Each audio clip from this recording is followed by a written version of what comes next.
tous, ravi de vous retrouver à cette nouvelle édition d'Art en Plus. Art en Plus, c'est votre émission des arts africains contemporains.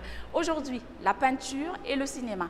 La peinture avec un antiquaire, un collectionneur d'art qui nous propose sa collection ici à la Galerie nationale. Et également le cinéma avec Adam Sy que nous retrouvons tout juste après ceci.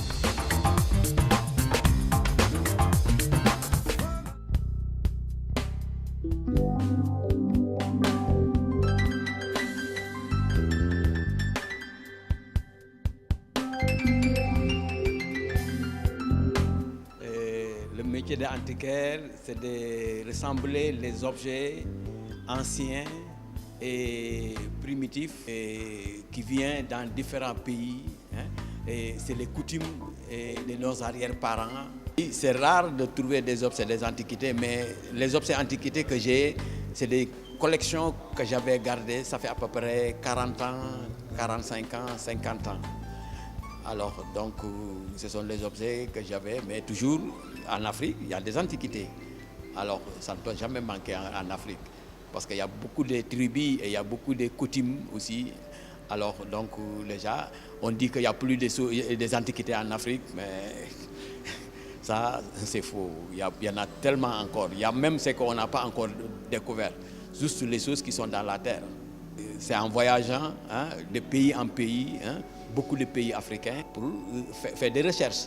Il y a des objets que moi-même, c'est moi-même qui a trouvé ça. Il y a des objets aussi, j'ai aussi des partenaires et des collaborateurs qui me trouvent ça. J'ai surtout les objets anciens qui sont faits à peu près 1 ou 2 ou 3 siècles. Il n'y a pas de prix. Bon, les gens sont en train d'estimer ou bien acheter, mais ce genre d'objets, alors si tu regardes le travail de cet objet, ou bien si tu regardes la façon que tu as vu, alors c'est différent avec le travail de maintenant.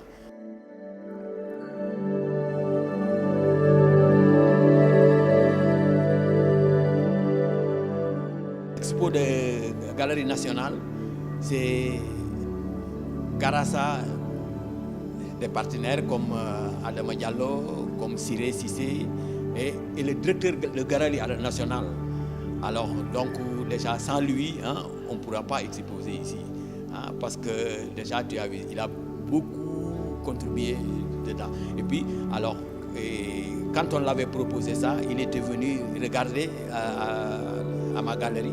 Alors, quand il a vu les objets et tout, il a dit « Ah oui, c'est possible, on pourrait faire quelque chose ». C'est-à-dire les collections que j'ai, il y avait un ami que je connaissais, alors on me l'a présenté, c'était Alassane Cissé. Alors quand il est venu, on a discuté, c'est un journaliste. Bon, quand il est venu, on a discuté et puis je lui ai montré ce que j'ai. Alors donc, il est parti amener des médias, des journalistes, on a regardé et puis c'est là qu'on a évalué tout ce que j'ai. Alors on a calculé plus de 10 000 œuvres. Donc les objets que j'ai cherchés pour collectionner, donc les objets je les vendais. J'ai acheté en Afrique et puis j'ai amené en Europe ou en États-Unis pour vendre. Mais bon, j'ai resté un moment. Alors je vois que si je continuais à vendre, je ne pourrais plus garder quelque chose que je pourrais faire, ce que j'avais envisagé.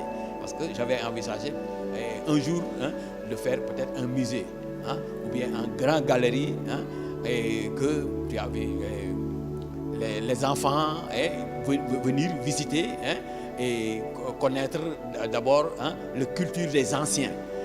Alors donc ça, c'était ça que j'avais envisagé. Alors donc déjà c'est là que je commençais maintenant. Alors quand j'achète, je ne vends plus, je garde. Oui, bon, je garde jusqu'à, bon, je n'ai plus où mettre. Ça c'est une première fois que j'ai fait une exposition individuelle. Mais alors je pense, alors après ici, alors, il y a d'autres endroits que j'ai ciblés pour faire des expositions, comme Place de Souvenirs, comme Tumtumol. Il y a d'autres, bon, je pense aussi Ambacadère. Bon, il y a beaucoup de choses que j'ai en train d'envisager pour faire. Alors, donc, déjà, ce n'est que le début. Parce que, bon, ce que j'ai exposé ici, alors je pourrais exposer d'autres choses et d'autres choses dans les autres endroits différents, alors qui est différent que ce que j'ai exposé ici. Vous montrez aussi les possibilités des gens de connaître aussi ce que c'est l'art africain, Et c'est très intéressant. Et puis j'invite tout le monde à venir visiter parce que déjà, bon, ceux qui sont venus visiter, vraiment, hein, c'est une grande humour pour eux. Alors, ils ont trouvé ça formidable. Hein. Je remercie tout le monde. La partie réservée au cinéma avec Adam Sy, réalisateur que nous avons le plaisir de recevoir sur ce plateau. Bonjour Adam Sy. Bonjour. Bienvenue à cette émission d'Art en Plus. On a eu l'occasion de vous rencontrer déjà lors de la publication du FOPICA, le fonds de promotion du cinéma et de l'audiovisuel. Et concrètement, comment ça se passe aujourd'hui, ce fonds ? C'est une question qui est assez difficile à répondre.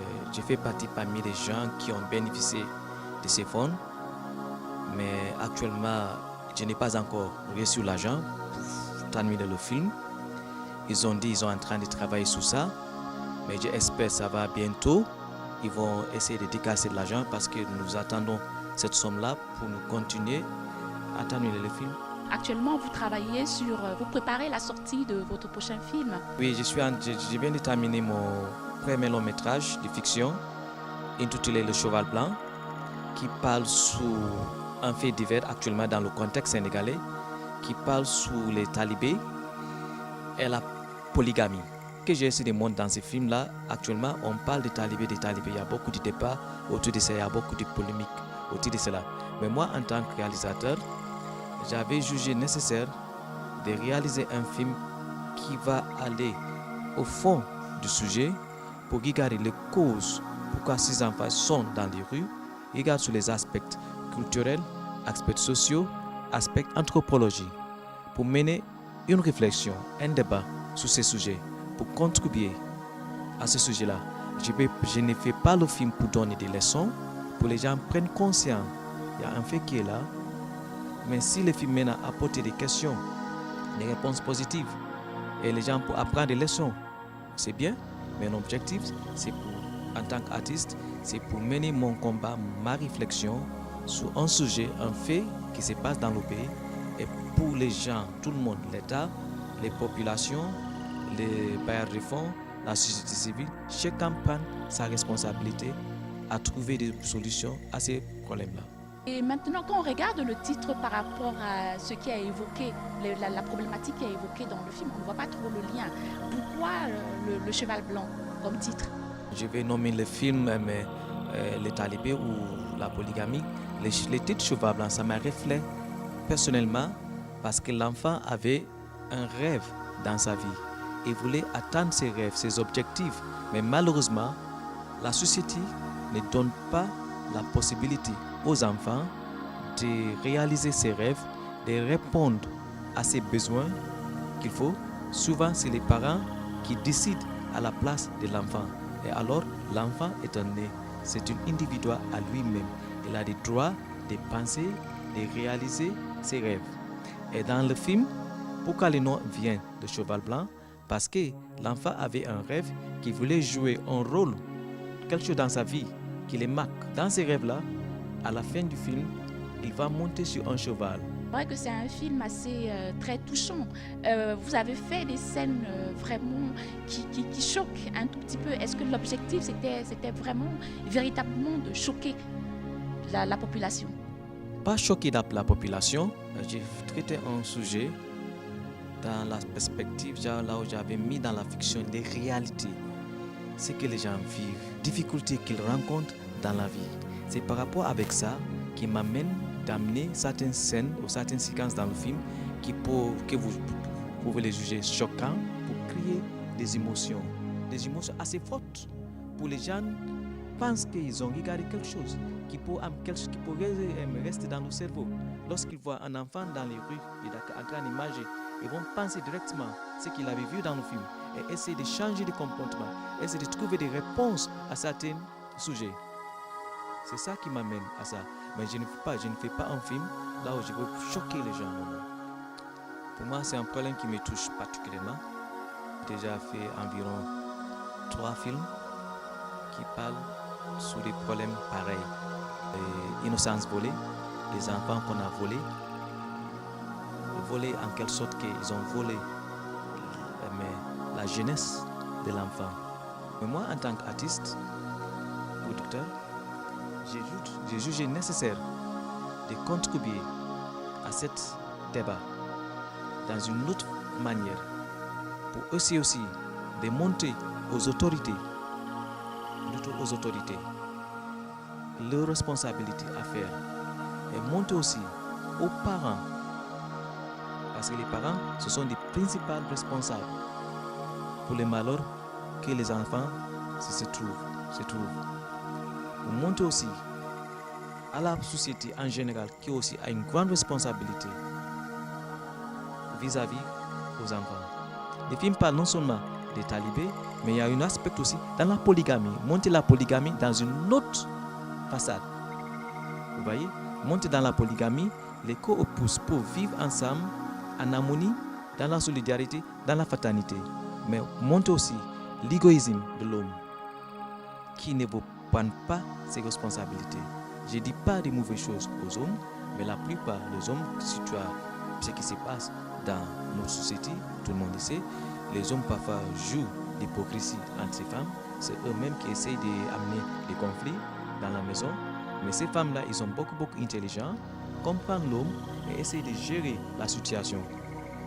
Beaucoup de films qui sont faits et qui évoquent tous ces problèmes, qui dénoncent tous ces maux, mais jusqu'à présent, on n'a pas l'impression que les choses changent, les choses évoluent. Certaines choses qui se passent actuellement, on devait dépasser cette étape-là avec la mentalité. Il faut qu'on pense que le monde bouge. Les enfants aussi bougent. Avant, il n'y avait pas l'Internet. L'Internet est là. Même les gens qui se trouvent dans le village, ils ont le portable. Il faut qu'on essaie d'évoluer les esprits. Il faut qu'on essaie de changer. On dit que les pères disent dans le film, oh mon Dieu, je vais en donner mes enfants à ces marabouts-là. Sachant que c'est un homme de Dieu. Il va nourrir mes enfants. Et lui, il oublie sa responsabilité. Ça dépend de lui en tant que père d'éduquer ses enfants, assurer ses nourritures. Si tu n'as pas beaucoup d'argent, si tu n'as pas les capacités, les moyens, pourquoi tu fais beaucoup d'enfants? Si le gouvernement du Sénégal veut arrêter la mendicité, il faut arrêter la mendicité des enfants avec l'appui des populations sénégalaises.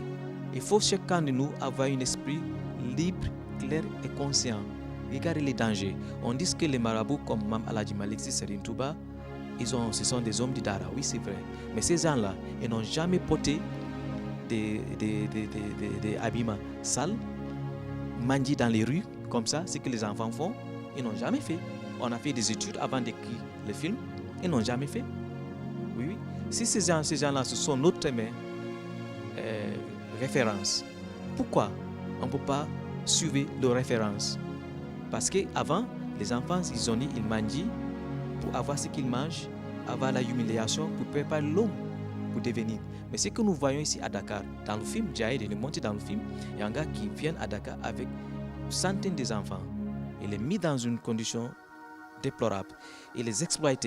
Les enfants n'apprennent pas le Coran, n'apprennent pas l'éducation religieuse. Et ces enfants, ils ont des droits à éduquer. Ça, c'est une exploitation. Est-ce que vous ne pensez pas qu'aujourd'hui, le cinéma a besoin aussi de quelque chose qui permet de pouvoir faire rêver les gens, que de parler, d'évoquer ces problèmes sociaux dont on connaît déjà tous les tenants et les aboutissants? Aujourd'hui, est-ce que, avec les difficultés que le cinéma a aujourd'hui, les réalisateurs ne doivent pas aussi faire rêver la population, montrer des choses, un cinéma extraordinaire comme le fait les États-Unis et tout, et exporter ça dans tout le monde entier? Le cinéma sénégalais, il y a des problèmes. Et ces problèmes-là, nous avons des problèmes dans chaque État. Il y a la production, il y a la distribution, il y a des gens qui vont exporter. Ces chaînes, les mécanismes là où un produit doit passer. Ici, nous n'avons pas de mécanismes propices dans ces pays. Je viens de terminer mon film. Est-ce que vraiment il y a des salles là où j'ai monté mes films? Il n'y a pas de salles. Mais néanmoins, nous avons trouvé d'autres moyens pour exploiter le film. Vous voyez. si vous regardez dans le film américain, ces films américains, ce sont des films qui traitent des problèmes sociaux, culturels, économiques, politiques. Tous les grands réalisateurs américains, ce sont des films qui traitent des sujets spécifiques. Même les science-fiction traitent des sujets spécifiques. Ce que nous faisons ici c'est la même chose. Même si j'ai fait le film qui traite la société sénégalaise, la polygamie, les droits de l'enfant, relation entre mère et enfant, vous voyez, c'est quelque chose, vous voyez, c'est quelque chose qui se trouve dans la société. Pour moi, c'est dommage, nous n'avons pas de moyens propices dans ces pays, là où on va essayer de vendre nos produits ailleurs. Si on fait un film maintenant de la télévision sénégalaise, combien vont acheter un film que vous, minimum, si vous faites un petit film ici au Sénégal, minimum, vous allez dépenser 6 à 8 millions. Le minimum, oui, 6 à 8 millions. Si vous avez dépensé cette somme-là et vous voulez vendre ça en chaîne ici, ils vont vous payer 250 000 francs. On doit être sérieux. Et ensuite aussi, les télévisions aussi sont responsables aussi. Parce que si vous avez un produit qui va très bien marcher, les télés, c'est leur devoir d'essayer de trouver des sponsoring. Trouver des sponsoring, faire les pubs de ces films-là et projeter les films. Mais alors, ce que les télés font ici, dans leur cahier de charges, ils ont le droit de monter un certain pourcentage des films locaux, des produits locaux. Ce qu'ils font, les dards, les gamins, les choses religieuses, ce sont des choses locales, des produits locaux. Ils montrent ça au lieu de montrer d'autres choses. Mais ils devaient faire un équilibre. Vous voyez, si vous montez cela, trouvez centaines de films, de faits divers qui parlent sur la société, qui parlent sur les droits de la femme, qui parlent sur l'habillement, qui parlent de la promotion de la femme, qui parlent de la démocratie, d'autres choses qui peuvent contribuer énormément sur la vie des Sénégalais, préparer des Sénégalais responsables. On parle maintenant des Sénégalais émergents. Si les gens ne sont pas émergents mentalement, comment on peut arriver à ce stade-là? La télévision a les droits, des devoirs à faire monter nos produits, mais aussi il faut sachant qu'il devra trouver des moyens adéquats, propices, chacun gagne-gagne, gagnant-gagnant. Merci beaucoup Adam Sy. Vous avez un dernier mot? La projection du film Le Cheval Blanc, c'est quand exactement la date? On a projeté le film le 16 juin 2015 à Sorano. Le 16 juin qui va tomber la Journée internationale de l'enfant africaine. Je suis en profiter aussi pour inviter tout le monde à venir voir ce film-là. Merci beaucoup Adam Sy. J'espère que le message va passer. Art en plus se poursuit. Ne bougez surtout pas. À tout de suite.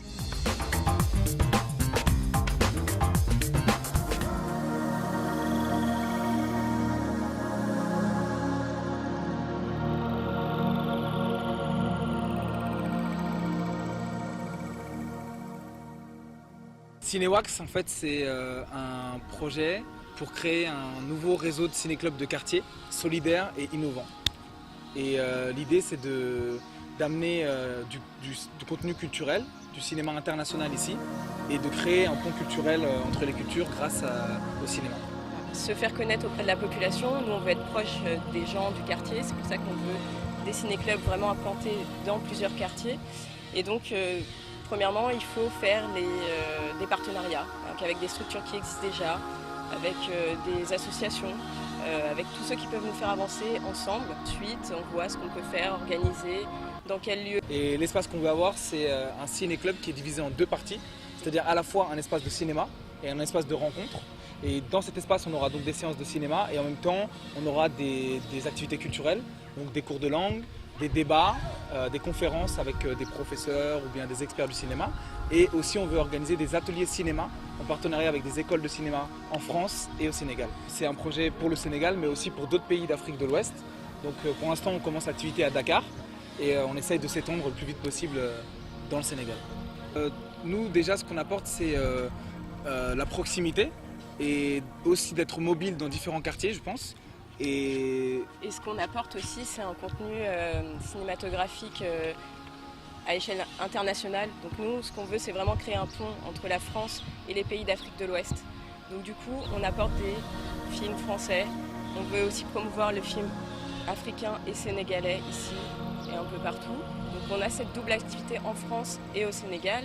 Ce qu'on apporte d'aussi d'innovant, c'est le fait de faire des actions culturelles qui font écho à ces diffusions.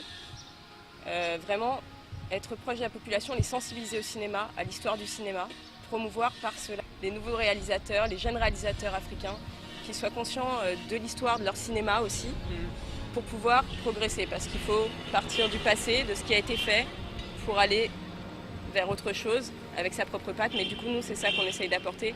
Et je pense que c'est ces activités culturelles qui font qu'on est assez innovant. Et les contenus, voilà, les contenus très divers qu'on apporte en fait. C'est vraiment, on veut ouvrir notre contenu, quoi. C'est tout type de films, que ce soit des documentaires, des fictions, ou bien des films pédagogiques, ou bien des dessins animés. Vraiment ouvrir notre cinéma à tout type de public. C'est ça aussi l'innovation. Et qu'on est aussi très mobile, parce qu'on n'est pas limité dans les lieux où on veut aller. Et si vous voulez, comme on a expliqué, on a deux types de projections. C'est-à-dire qu'on a la projection dans nos espaces et la projection, ce qu'on a appelé hors les murs. Et là, on essaye d'aller dans différents lieux pour faire des projections, quoi. Par exemple, la galerie Loman Art, ou bien le ciné-club qu'on a ouvert à Supaimax, ou bien on est en travail sur d'autres ciné-clubs, excusez-moi, à Ciné-Banlieue, ou bien avec l'université Cheikh Anta Diop. Voilà, tout ça, c'est un travail qu'on est en train de faire, mais vraiment aller dans différents lieux. Nous, en fait, on est un intermédiaire parce qu'on ne veut pas être une salle de cinéma. On est un ciné-club et les films aussi ce que je voulais rajouter, c'est que les films qu'on veut avoir, c'est des films qui sont déjà sortis. Après, si on a des films récents, c'est encore mieux. Mais le but, c'est pas ça.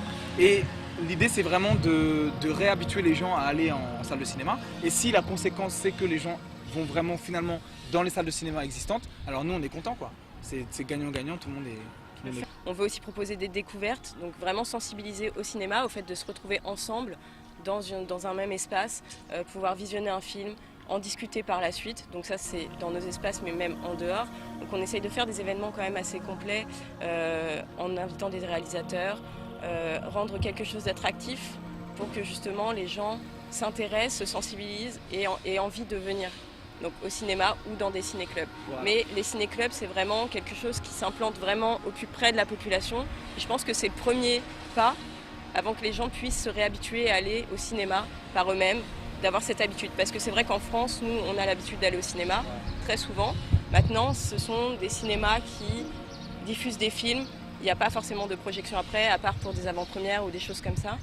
Mais des ciné-clubs en France, ça permet également de faire ce travail, de promouvoir le cinéma sénégalais et africain là-bas, parce qu'il n'est pas vraiment visible non plus, et de se retrouver, de pouvoir discuter, de pouvoir débattre de tout ça. On a fait une campagne de crowdfunding en France avec le site KissKissBankBank, et ça nous a permis d'organiser une grande récolte. On a pu récolter 7 500 € auprès de 167 contributeurs.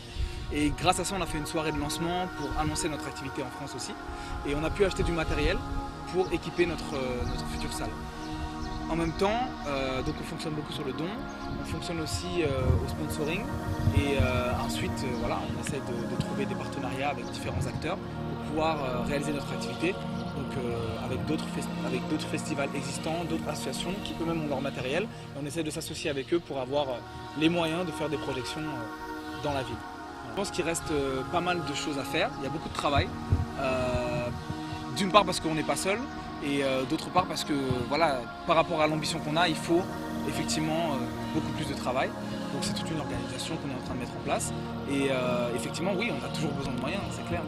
On a toujours besoin d'équipement, on a toujours besoin de ça. Il n'y a rien sans difficulté, quoi. Voilà. On n'a rien sans rien. Donc effectivement, on a besoin d'équipement, on a besoin toujours de plus de choses, quoi. On a besoin aussi de connaître la façon de fonctionner ici, de s'adapter, parce que c'est pas forcément les mêmes manières de fonctionner partout. Et puis suivant l'interlocuteur aussi, ça change. Donc on a besoin vraiment de se créer des partenariats solides et de pouvoir organiser des choses le mieux possible. Voilà. Dans des temps impartis pour l'instant assez courts. On espère pouvoir prendre plus de temps au fur et à mesure. On a des projections qui sont la plupart du temps gratuites pour le moment. Parce que comme on l'a dit, on essaye de se faire connaître aussi. Donc le but c'est pas de faire payer tout de suite et c'est pas comme ça qu'on va arriver à fidéliser la population. Donc on fonctionne doucement. Mais donc aujourd'hui on n'a pas d'employés, on a une équipe ici qui nous aide, on est tous bénévoles, volontaires. Et donc on se démène comme ça et avec les partenaires. Voilà. Et les gens ont envie de voir du cinéma. Je pense qu'il y a beaucoup d'avenir pour cette activité. Oui, on a pu voir déjà dans les projections qu'on a faites que ça plaisait beaucoup. Par exemple à l'Apexi, pour des enfants, donc ça a très très bien marché. Je pense que c'est une activité qui donne à grimper. Nous, on est plein d'espoir, on a envie que ça marche. Maintenant, on y va petit à petit. On ne pense pas que ça va démarrer comme ça d'un coup. C'est du travail, quoi. Donc, chaque jour... Je voudrais dire aux gens que s'ils sont intéressés par l'activité, qu'ils n'hésitent pas à nous envoyer un message sur notre page Facebook ou un mail. Et voilà, on serait ravis de travailler avec eux. Ou bien, voilà, quoi. Donc allez sur la page Facebook Cinéwax. Voilà.